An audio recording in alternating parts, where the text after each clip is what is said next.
meus amigos, que doideira. Procurando o game de quebradeira. Estrela ninja voa na brincadeira. Katana afiada na jogadeira. Os ninja amigos vão se aventurar. No mundo dos samurais eles vão batalhar. Jogos velozes de espada e kunai, com golpes precisos tipo samurai. Mais que amigos, nunca inimigos, sempre unidos enfrentam perigos. Os ninja amigos saltam alto, cortam ar. Os ninja amigos, nada pode os separar. Os ninja amigos, na missão vão triunfar. Os ninja amigos, com coragem pra lutar. Pixel por pixel vão dominar. Cada fase nova eles vão zerar. Com combos ninjas vão detonar. E no ranking final eles vão brilhar. Se o jogo é difícil, não vão parar. Com o espírito ninja vão sempre lutar. Na tela ou na vida vão se superar. Com honra e lealdade vão sempre ganhar. Mais que amigos, nunca inimigos, sempre unidos enfrentam perigos. Os ninja amigos saltam alto, cortam ar. Os ninja amigos, nada pode os separar. Os ninja amigos, na missão vão triunfar. Os ninja amigos, com coragem pra lutar.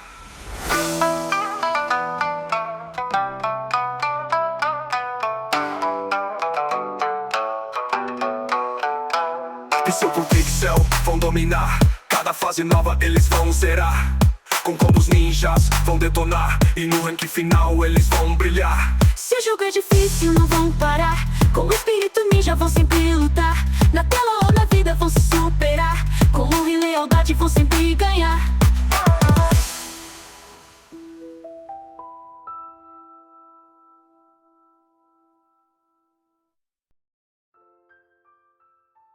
Bom dia, shurikengos e shurikengas! Vocês que estão chegando agora vão ver que esse episódio é um episódio muito louco, cara. É um episódio especial, que é mais um quadro aí do Você Conhece o Mario, sempre trazendo inovação, sempre trazendo alegria pra família brasileira. E nesse quadro novo, cara, dos Ninja Amigos, eu estou aqui com meu amigo Pedro. Pedro, se apresenta, mano. Oi, pessoal, eu sou o Pedro, também conhecido como amigo do Nino, Shurikengo, Ninja Amigo, e é uma honra estar aqui com vocês. Muito bom, mano. Então, estamos aí, Pedro, nosso querido Shurikengo, e o Nino, né, cara, já o conhecido espadachim Frim. Estamos aqui hoje para gravar esse episódio. E Pedro, pra galera que tá chegando agora, vai estar estranhando, né, mano? Porque eu sempre gravei esse bagulho sozinho. Minha ideia, nunca tinha pensado em gravar com ninguém, porém, a gente se conhece há muito tempo, a gente já jogou muitos jogos juntos, a gente tem esse hobby em comum, né? Então seria legal a gente explicar um pouquinho pra galera qual que é a ideia do Ninja Amigos, cara. Então, eu vou dar uma passada rapidinho aqui. Pessoal, Ninja Amigos é o seguinte, eu e o Pedro, a gente tem algo em comum, que é jogar jogos de espadinha, cara. Jogo de ninja, né? Jogo de como é que chama? De samurai, coisa de estrelinha de ninja. A gente gosta muito desses bagulhos, né? A gente já treinou taekwondo junto, então a gente gosta de artes marciais e tudo, e a gente sempre gostou de jogo de ninja. Então por que não unir o útil ao agradável e fazer um episódio especial? Aliás, vai ser uma série especial, tá? Dentro do episódio, onde a gente vai debulhar jogos de ninja, mano. E a gente vai jogar do começo ao fim e depois dar nossas impressões sobre o jogo. Então, a gente pensou em começar com a saga Onimusha, né? Que é um jogo clássico aí que a gente gosta bastante e a gente está bem empolgado com o lançamento do novo jogo, né? Então a gente vai começar hoje com o primeiro episódio falando sobre o Onimusha 1, um jogo que a gente bateu o final aí, jogamos recentemente. E, pô, antes de começar, vou apresentar o Pedro, né, pô? O cara chegou aí do nada, que cara é esse, né? Então, Pedro, diga rápido, qual é o teu tipo de jogo favorito, cara? Plataforma, corrida, enfim. Cara, meu tipo de jogo favorito são jogos difíceis. Eu gosto muito de desafio, eu gosto muito de jogos single players, de plataforma, de um pouco de mundo aberto, desde que não seja aquele mundo aberto que te suga pra dentro, que parece um trabalho. Uhum. Mas, tirando Souls-like, eu gosto muito de jogos desafiadores, como o Onimusha Warlords, que a gente traz aqui hoje. Muito bom, mano, muito bom, muito bom. E você, eu curto também, cara, mas eu vou confessar que eu fui parando com os jogos difíceis simplesmente por uma questão de tempo mesmo, mano. De não ter tempo pra ficar insistindo muito mais no jogo. E é muito louco, né, porque quando saiu esse Onimusha, acho que em 2001, né, ele saiu.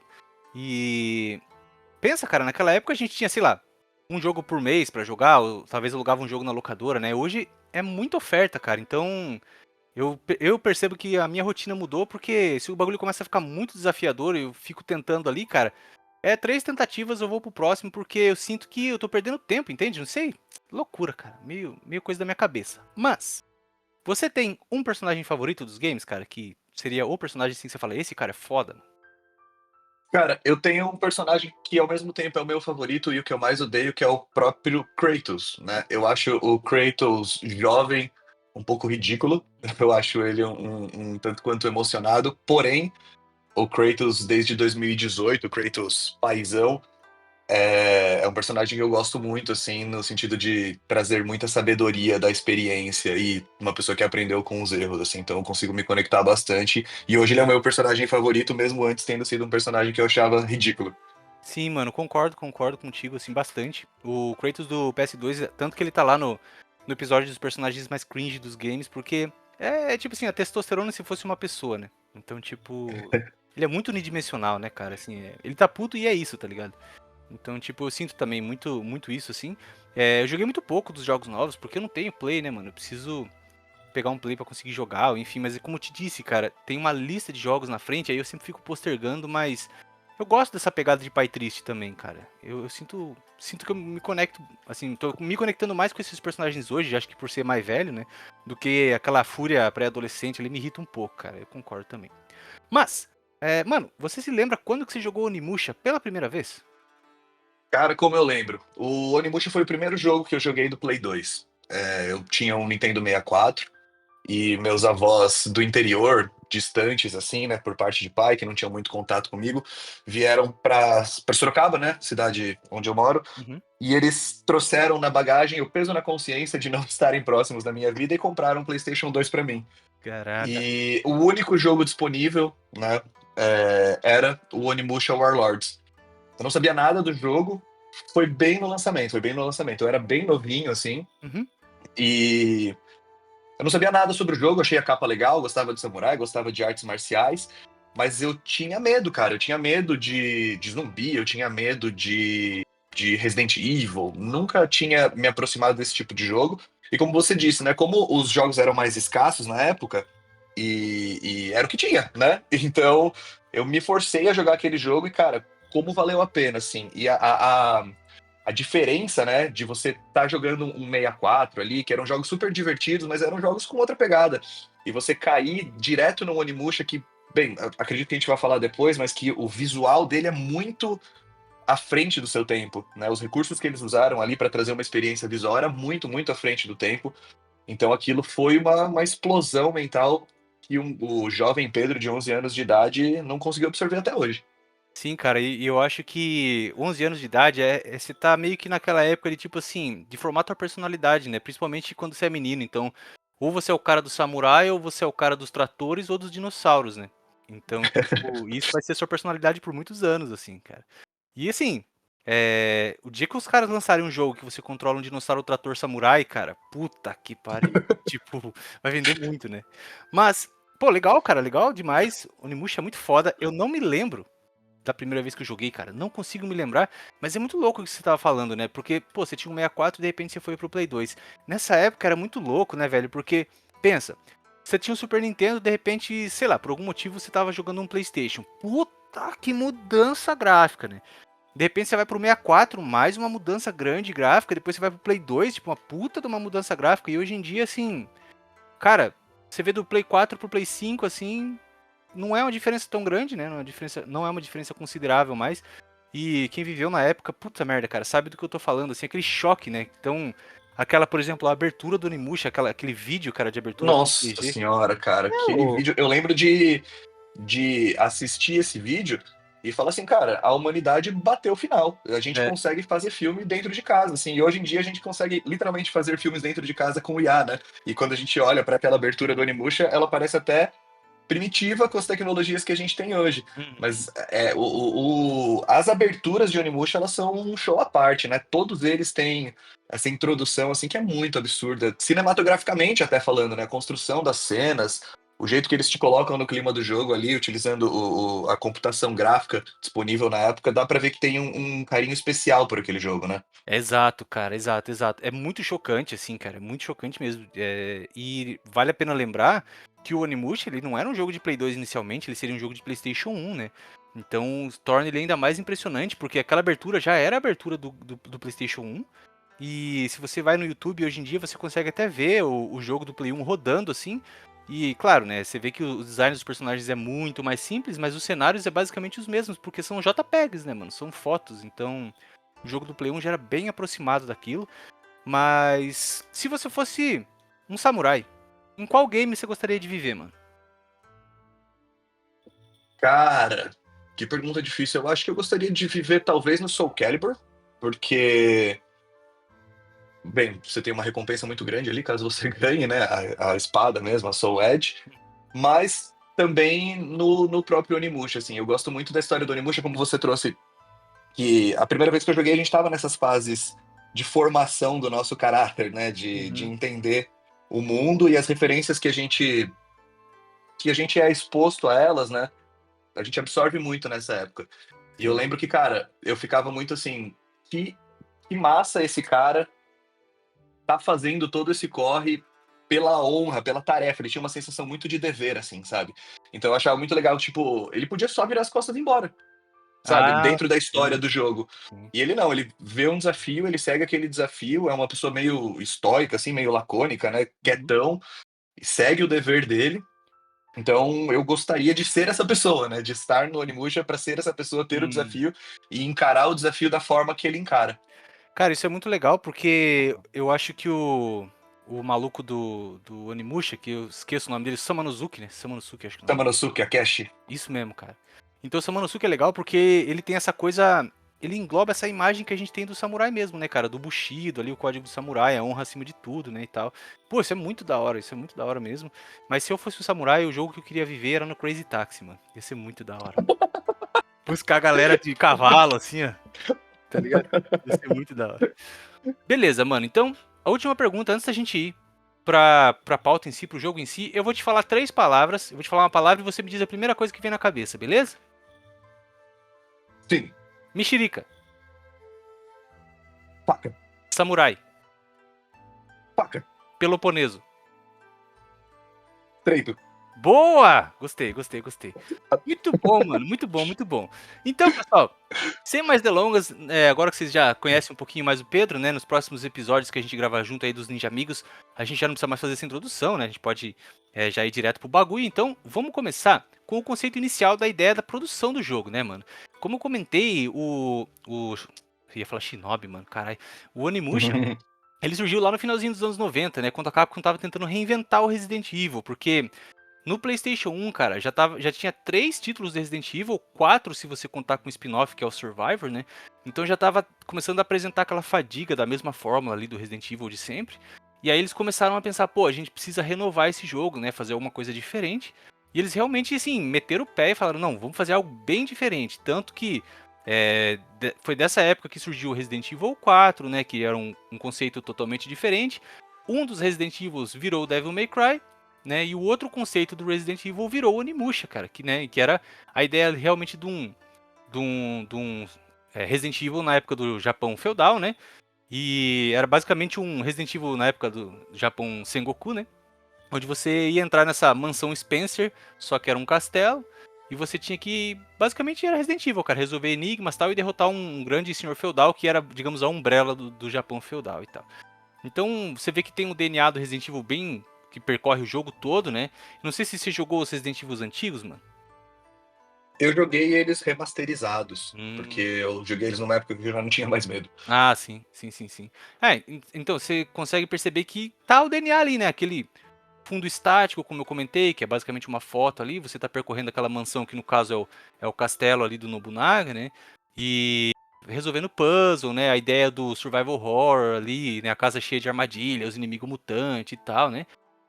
Até o esquema de recuperar vida, as ervas, né? O menu, ele é muito parecido, assim, com o do Resident, né? É verdade, mano. É verdade. E assim, naquela época era comum os Resident Evil terem 2 protagonistas, né? Era algo comum. O primeiro tinha, o segundo tinha também, né? E o terceiro, como era pra ser uma DLC, né? O escopo era menor, então só tinha a Jill. Mas a ideia sempre foi, né? Nesses jogos, assim, ter 2 protagonistas. E é o que acontece aqui também, mas a gente já vai chegar lá, né? Bom, pra fazer uma breve introdução, então, cara, sobre a história que se passa dentro do jogo, né? Então no jogo a gente joga como um samurai, o Samanosuke Akechi, como o Pedro falou, o Akechi, não sei, meu japonês não é dos melhores, né?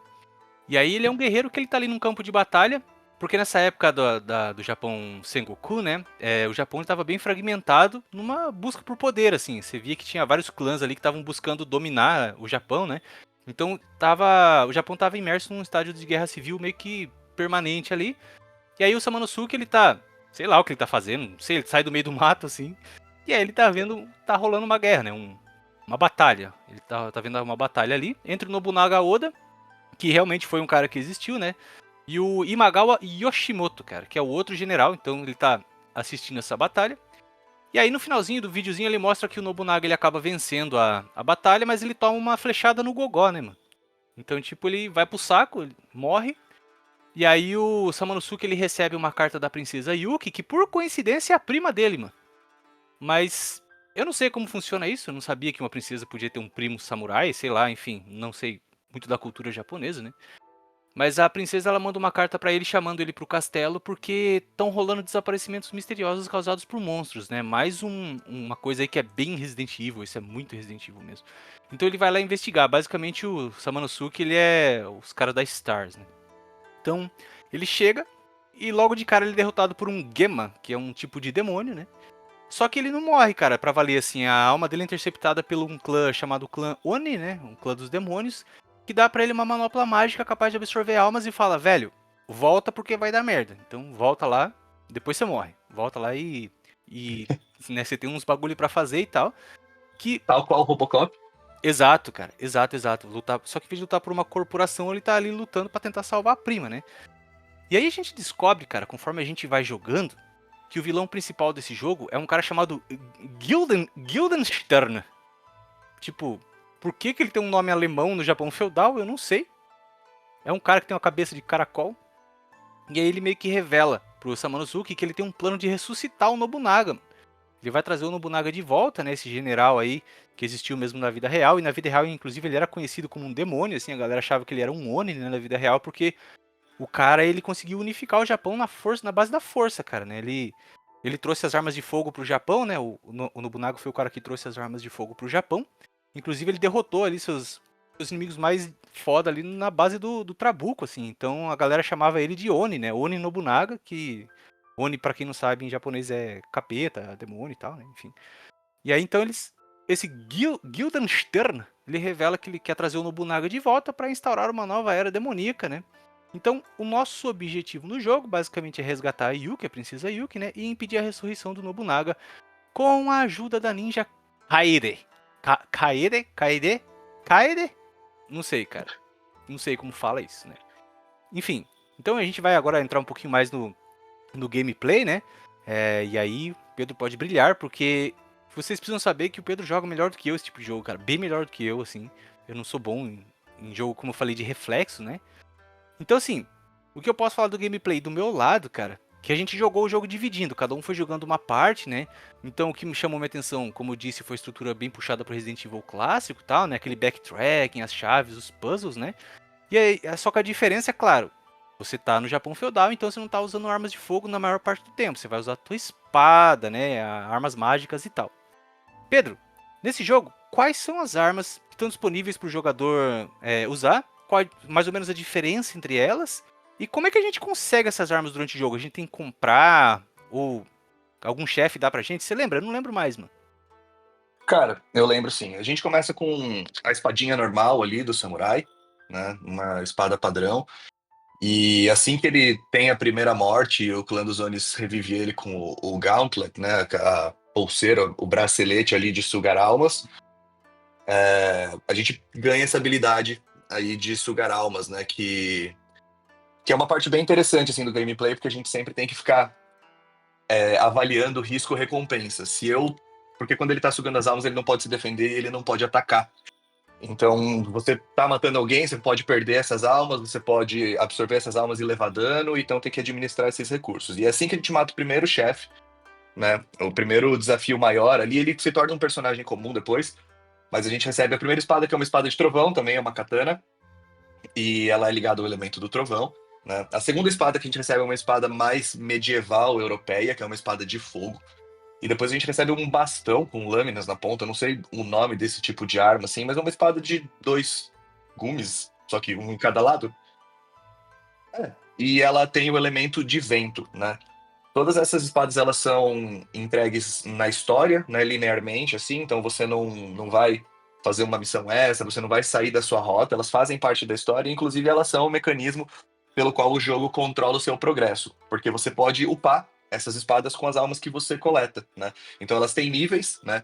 Níveis de força, de ataque, digamos assim, então ela é melhorada nesse sentido, e nível de especial. Então cada espada dessa te entrega uma habilidade especial, que é quando você aperta triângulo ali, ele solta um tipo de combo elemental, né, de trovão, de fogo ou de vento.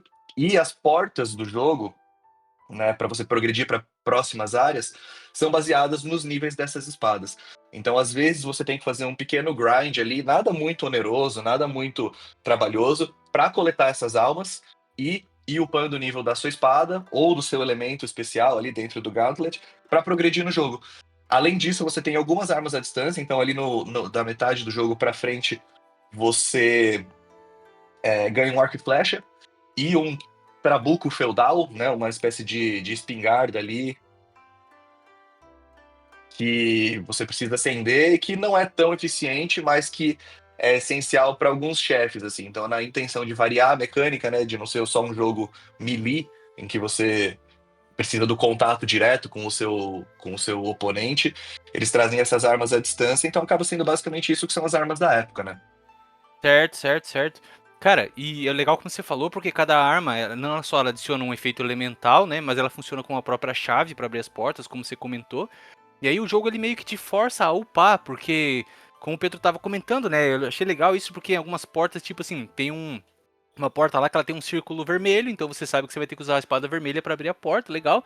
E aí outras portas tem 2 círculos, então você vai ter que levar a tua espada pro nível 2, e algumas espadas chegam a ter 3 bolinhas, né, da mesma cor ali. Então você precisa ficar upando a tua espada. E o legal é que a espada não é simplesmente um fator cosmético, né, cara? Você tem esse especial, que nem o Pedro falou, você pode, tipo, às vezes você tá cercado de inimigos, você pega a arma verde lá, eu lembro que dá pra dar um tufão, né? Então ela pode matar inimigos que estão no andar acima e coisas do tipo. Tem arma que é mais rápida, arma que é mais equilibrada e arma que é mais pesada, né? Como era padrão e tal. E o que eu achei interessante também, cara, desse jogo, ele é um jogo extremamente curto, acho que a gente fechou ele aí em menos de 5 horas, né? A gente terminou ele, se não me engano. E ele é um jogo que ele não te obriga a fazer grind, cara. Então, você faz o grind ali minimamente necessário para abrir as portas. E tem partes que eu sinto que assim que às vezes, porque por exemplo, né, como era em alguns Resident Evil, você limpa uma parte ali dos zumbis, você mata os zumbis, é que o Resident Evil é um pouco diferente porque você tem a quantidade de munição mais contada, né? Então você conta bem assim, puta, eu preciso matar esse zumbi, mas eu posso fugir dos outros. Aqui como você não tem limite, né, você tá na espadada, então você pode ir matando tudo, mas quando você volta naquela área, porque, como eu falei, né, a estrutura dele envolve o backtracking, que é aquela ida e volta em algumas partes, né, até pra estender um pouco o jogo, porque se você parar pra pensar, cara, ele não tem tantas partes, né, você tem o castelo, 90% do jogo se passa no castelo, né, tem até alguma parte ali que é mais externa, depois tem uma parte que a gente vai pra um mundo meio que demoníaco, bem pro finalzinho, assim, a gente vai descendo aquela espiral, assim, e é isso, cara, ele tem bem poucos cenários, né, mas o interessante é que quando você faz esse backtracking, vai ter novos inimigos em posições diferentes também. Então, não fica aquela coisa tipo, simplesmente fazendo respawn infinito, né, dos mesmos inimigos e tal. Então, eu achei isso interessante também, né. Bom, uma coisa que é legal, cara, é que eu achei isso massa, cara. Porque é coisa muito de jogo das antigas, assim. O que eu quero dizer é que esse jogo, o esquema de combate dele, pra você que gosta de jogo samurai ou tá empolgado com um novo jogo, falou, pô, vou começar a jogar os primeiros jogos e tal, né? Ele é um jogo extremamente simples na questão do combate, cara. Você tem um botão pra bater e um botão pra desviar, né? Acho que um botão de defesa também, né? Então, tipo. Você tem um botão de defesa, um Uhum, botão de esquiva uhum. e um botão de mira, né? Que você usa para apontar ali Pra travar no como inimigo, né? isso, para travar o inimigo para as armas à distância. Sim, sim. Então, cara, e assim, não dá pra. Ele não é um jogo que você faz combo, mano. Você não tem o sistema de ficar linkando combo e tal. É um golpe, você dá o golpe com a espadada, né? Mas o legal, cara, é que ele tem um esquema que quando eu tava fazendo a pesquisa pro jogo, eu descobri que esse sistema chama Isen, cara, ou Isen O no Isen, Japão, Isen, né? Que é um contra-ataque preciso, assim, cara. Você mata o inimigo instantaneamente, assim, a maioria dos inimigos, né? Numa espadada só. Só que você tem que ter literalmente o reflexo do samurai, velho. Então, o cara vai te atacar, você ataca ao mesmo tempo, né? E aí, tipo, ou você defende e ataca, né? Quando o cara. Quando ele vai te atacar, você defende e ataca, ou você ataca. E aí ele dá aquele ataque fatal, assim, letal, e é altamente satisfatório, mano. Quando você acerta esse bagulho, assim. É muito massa. Não, como eu disse, eu sou péssimo com reflexo, então eu quase não usava. Mas eu vi o Pedro usar, assim, e era muito massa, cara. Inclusive, não só Você ele. queria me proibir de usar, porque você achava muito arriscado. É porque como eu não sabia fazer, eu não queria que você fizesse, entendeu, cara? Eu queria me sentir bom, Entendi. assim, no jogo e tal. Mas é. Mas também não só ele tem, como a Kaede tem também, né, cara? A outra personagem tem Sim. também. Isso é muito legal, assim. Inclusive, cara, conforme eu tava fazendo a pesquisa, né, pro jogo, porque já fazia alguns dias que a gente tinha fechado, né? E como eu jogo bastante jogo pra fazer os episódios, tanto aqui como do Warpcast e tal, então às vezes acaba meio que embolando na minha mente. Falei, vou dar uma refrescada na cabeça aqui. E aí eu vi que ela, a Kaede, ela aparece no jogo porque ela tá indo caçar ele, cara. Ela tá indo caçar o Samanosuke. É, Cara, muito e louco. é um cara tão. O Samanosuke é um cara tão interessante, um galã feudal, Uhum, que a mina que era pra matar ele acaba virando a parceira dele, saca? E aham, não somente isso, a Yuki, ela não só é prima dele, como também é o seu interesse romântico. Então, uhum. fica essa incrível curiosidade do nosso galã é, feudal. E Incestuoso. só falando um pouco, e tal qual um sulista americano em que sua prima é seu interesse amoroso. Mas falando um pouco da mecânica do jogo, né? Trazendo da jogabilidade mesmo, né? Uhum, Eu acho muito legal que ele é um jogo que eu comprei, eu tive ele físico, você tem ele físico e no manual não fala nada. Nada, é exatamente isso. Aperte um botão e dê a espadada. Só que ele tem algumas mecânicas ocultas, assim, né? uhum, Então a Kaede, ela tem um esqueminha que você consegue pular por cima dos adversários e degolar eles, né? Ela é uma personagem muito mais fraca, fisicamente falando, aguenta menos dano, mas ela é muito mais ágil, né? uhum.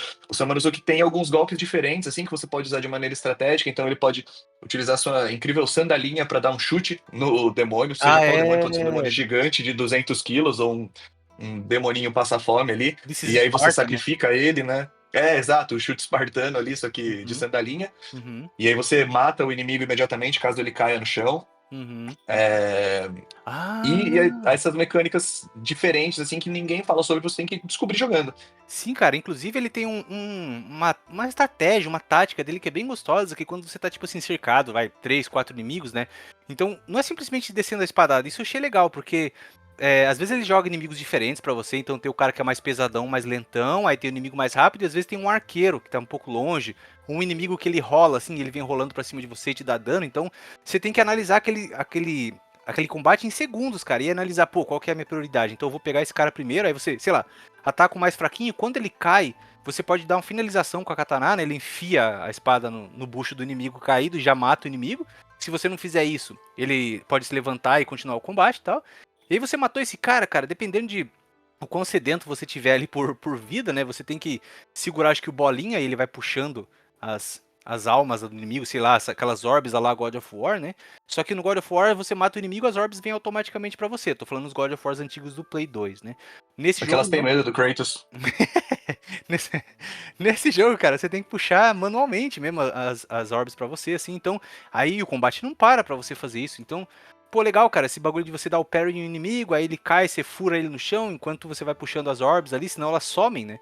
Então ele tem um balezinho ali que você tem que fazer conforme você vai combatendo. E com a Kaede é totalmente diferente. Como o Pedro falou, ela não tem a manopla, então ela não puxa as almas. Então, se você quiser, você pode tentar até passar correndo, né, pelos inimigos. Ela é muito mais rápida.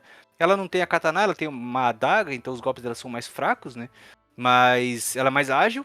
E é interessante, como o Pedro falou, que o Samanosuke ele é galanzão assim, porque é uma tradição da série Onimusha, né, que os modelos dos protagonistas sejam baseados em atores reais. E tanto o personagem quanto a captura de movimentos e a voz foi toda baseada num ator japonês chamado Takeshi Kaneshiro, que é a cara dele mesmo na vida real, assim. Você pode ver no YouTube até, os caras fazendo. Ele foi um dos primeiros atores, assim, a fazer motion capture pra videogames, isso é muito legal.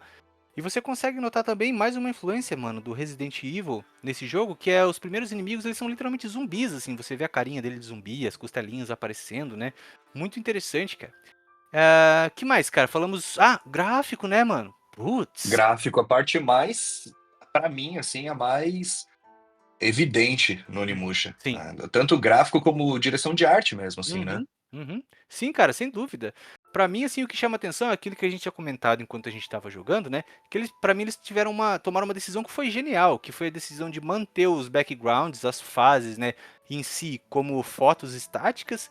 Apesar da câmera, ela até de vez em quando acompanhar um pouquinho o personagem, ela pode até se mexer um pouquinho, mas são imagens estáticas no fundo, então não são cenários em 3D de verdade. Isso libera o processamento do PlayStation para colocar todos os polígonos possíveis nos personagens, né?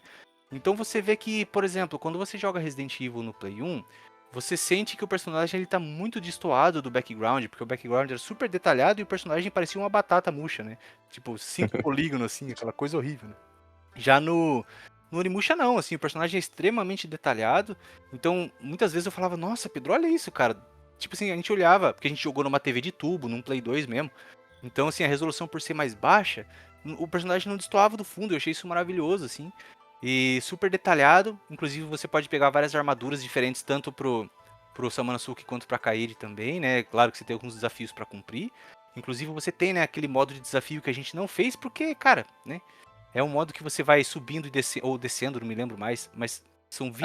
Esse modo ele é bem interessante, né? Que chama Demon Helm, então é o reino dos demônios ali. E a cada andar que você desce, você encontra novos desafios. São os mesmos inimigos do jogo, só que ele posicionados em combinações diferentes, né? Testando a sua habilidade. Então ele acrescenta bastante ao fator replay. E ao mesmo tempo ele se conecta com a história, ele não é só um negócio extra, porque se você termina esse Demon Realm, você ganha uma ocarina, e nessa ocarina você toca essa ocarina no final do jogo e libera uma porta para ganhar uma espada que é a espada final assim do jogo, a arma extra. Ela não é necessária para terminar o jogo, mas ela facilita muito, que tem um nome muito engraçado que é a Bishamon, a espada Bishamon. Muito bom. Então ele acrescenta ali tanto um fator replay para quem quer tentar esse desafio de novo, quanto um fator de dificuldade mesmo, assim, né? De colocar um outro desafio. E eu acho muito legal, assim, eu não tinha pensado nisso, e só conforme a gente está conversando aqui, aparece, né? Apareceu para mim, como o Onimusha ele foi influente pro Souls-like mesmo, né? Ele já traz o parry, ele já traz a questão do timing, ele já traz essa questão de. Ele não fica te punindo caso você morra, porque ele tem os save points ali normais, né? Mas a questão da mecânica do jogo, cara, hoje eu consigo perceber que ele foi muito pioneiro, né? Uhum. Em alguns aspectos de gameplay que os jogos de hoje abusam, né? Então é muito interessante ver por essa ótica mesmo. Sim, porque se você pegar, por exemplo, o mesmo God of War que saiu ali coisa de 4 anos depois, God of War, cara, é quadrado, quadrado, quadrado, quadrado, quadrado, de vez em quando uma Sim. roladinha, né? Ali não, cara, você tem que realmente fazer parry, se proteger, apesar de não ter a estamina, né? Mas você tem que se proteger bastante, realmente, é um proto Souls ali no estilo de gameplay, né? A gente também já falou que ele é um jogo que tem a sua parcela de puzzles. Pra mim, é onde o jogo peca um pouco, assim. Inclusive aquele puzzle no final, assim, no meio do jogo ali, onde você tem um tempo pra fazer o puzzle. Então ele é uma sequência de 3 puzzles, né? O primeiro você puxa umas alavancas ali, o segundo você tem que andar nos quadradinhos no chão que podem cair, e aí é morte instantânea. E o terceiro você tem que montar um puzzlezinho assim, e você tem um timer, e isso aí eu achei que assim, a parte mais fraca do jogo, na minha opinião, né? O jogo eu também achei ele bem curto, tanto que eu sinto que esse Demon Realm que o Pedro falou, que é esse modo desafio, que você vai passando por 20 níveis, né, de inimigos até chegar no final, assim. Eu sinto muito que eles colocaram assim pra dar um pouquinho mais de duração no jogo, né? Mas ele não é obrigatório, como o Pedro falou, né? Você ganha a espada, mas não é obrigatório. E, bom, cara, o que que você sentiu assim que te decepcionou, que poderia ter sido melhor, cara? Pra mim foi os puzzles e a duração um pouco curta. E pra você?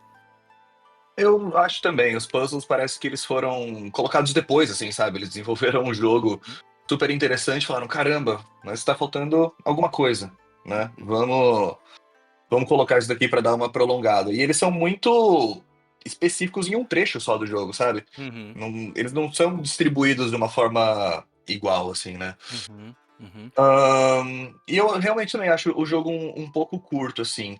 Eu gosto bastante do fato da história do jogo ser desenvolvida dentro do jogo, então você tem que pegar cadernos ali que estão escritos na linguagem dos demônios, e aí você pega outros cadernos que ajudam a traduzir.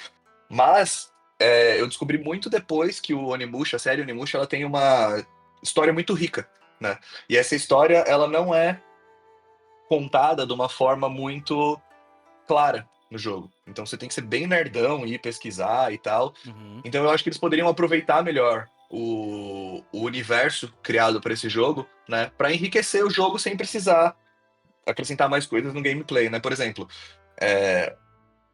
eles diferem os tipos de demônio como Oni e como Geima, né? Os Geima são os demônios ruins ali, né? A galera que tem essa pegada bem orgânica, bem de carne, bem de morto-vivo, bem coisa feia, né? E o Oni, que são outros tipos de demônios, são essa raça de demônios que querem ajudar os humanos, que revivem o Samanosuke, que cuidam da humanidade, né? Uhum. E se você não presta atenção e você não pesquisa, acaba meio que sendo a mesma coisa ali, sabe? Uhum. Então eu acho que talvez é, sair um pouco dessa jornada do herói bem linear que a gente tem do Samanosuke de, pô, deu merda com uma princesa, vamos resgatar a princesa, vamos dar facada em quem é ruim, vamos sair feliz. Também explorar um pouquinho do mundo que é maravilhoso, mas não fica tão claro no jogo. Uhum. Não, perfeito, cara. É como você falou, né? Você conhece às vezes muito da história pelo que os personagens deixaram pra trás, como no próprio Resident Evil, né? Você tava andando, às vezes você via um corpo caído, você mexia naquele corpo, ele tinha deixado alguma anotação num diário pra trás, e ali você tem um pouquinho de informação, porque o próprio personagem, o Samanosuke, ele é muito quieto durante o jogo, ele fala muito pouco, né? Ele tem muito pouco diálogo assim expositório e tal. Os personagens falam bem pouco, como como um esquema mais tradicional de coisa japonesa, assim mesmo, que fica um olhando pro outro por 45 minutos e o vento no fundo, assim, né, e tal. Um último fator, assim, que me veio agora na cabeça, cara, que eu acho que é bem da época mesmo, como ele era pra ser um Resident Evil, ele ainda é um jogo que é legal pra pessoa que vai começar a jogar agora, né, a gente fala sobre isso, que é o controle dele, que você ainda joga ele com controle de tanque, né, então é bem no estilo Resident Evil mesmo, você aperta pra frente, não importa a direção que a câmera esteja indo, você sempre aperta pra frente, ele vai ir pra frente, né, e tipo, tem algumas batalhas, cara, principalmente aquela batalha que você luta com o chefe em cima do telhado, assim, com a lua ao fundo, que é muito bonita, mas você tá lutando assim e a câmera muda. E a câmera Ah, muda, você fica perdido na direção. Aí você dá um passo pra trás e a câmera muda de novo, porque é a câmera estática, né? Isso pode às vezes causar um pouco de confusão. Às vezes um inimigo que você tá batalhando, ele tá escondido atrás de um pilar, você não consegue ver onde ele tá, porque a câmera não vira, né, tal. Então isso é uma coisa a levar em consideração também, né? Um jogo, enfim, né, o jogo do começo da era do Play 2. E é interessante também que a gente tava falando sobre isso, porque ele teve outras versões, né? Ele teve uma versão para Xbox, o Xbox original, que saiu um tempo depois, chamada de Genma Onimusha, ou Genma Onimusha, não sei. Mas nessa versão do Xbox original, a dificuldade foi drasticamente aumentada. Então os inimigos que muitas vezes você ia ver lá do meio pro final do jogo já estão ali no começo. Né? Um jogo muito mais. Ele é punitivo. Os puzzles, inclusive, ficaram bem mais difíceis. Eles mudaram algumas posições de alguns itens e tal. Colocaram um inimigo novo, que é tipo uma bonequinha, cara. Ela é quase imortal, assim. Você não consegue matar dela, você tem que fugir dela. Ela é extremamente punitiva, assim. E já não bastasse isso, cara, os inimigos também podem sugar as almas agora. Então, tipo, você tá batalhando ali, você matou o inimigo, ele soltou a alma, se você não puxar, o outro inimigo pode puxar pra ele, e aí, se ele conseguir absorver aquelas almas, ele se torna mais forte, né? Então, assim, é mais uma camada de dificuldade e tal. Mas, assim, realmente, pra quem vai jogar jogador de primeira viagem, eu recomendaria jogar a versão original, né, o Warlords. Mas a melhor forma de jogar ela hoje, eu acredito que seja o Remaster de 2019. Ele não modifica nada, ele não adiciona nada assim de história no jogo, mas ele traz o jogo para HD, né? Então você joga ele em 1080p, a opção widescreen, né? Você perde um pouquinho da área vertical porque ele tem que dar um zoom na imagem, né? Mas por exemplo, a única coisa que eles adicionaram que eu vi quando eu tava fazendo a pesquisa é a troca rápida de armas com o botão de ombro, né? Você não precisa entrar no menu mais para trocar de arma. hum. Mas de resto é só uma versão HD mesmo, né? Então pra gente terminar, cara, me diga aí as tuas considerações finais pra quem pensa em jogar agora, pra quem viu o jogo aí, tá a fim de começar, você teria alguma dica pra dar? Você acha que seria legal começar por essa versão, talvez a versão HD, ou enfim, cara. Fala aí o que você quiser falar, mano. Cara, como você mesmo disse, né, a versão HD ela é só melhorias estéticas, digamos assim, né, em termos de gráfico. É um jogão, pra mim é um jogão.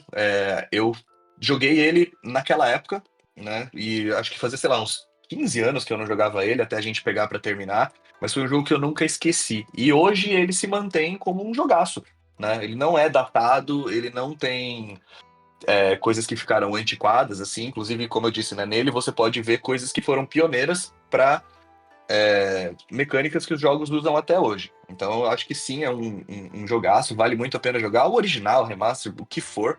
né? Foca na história, vai de cabeça aberta.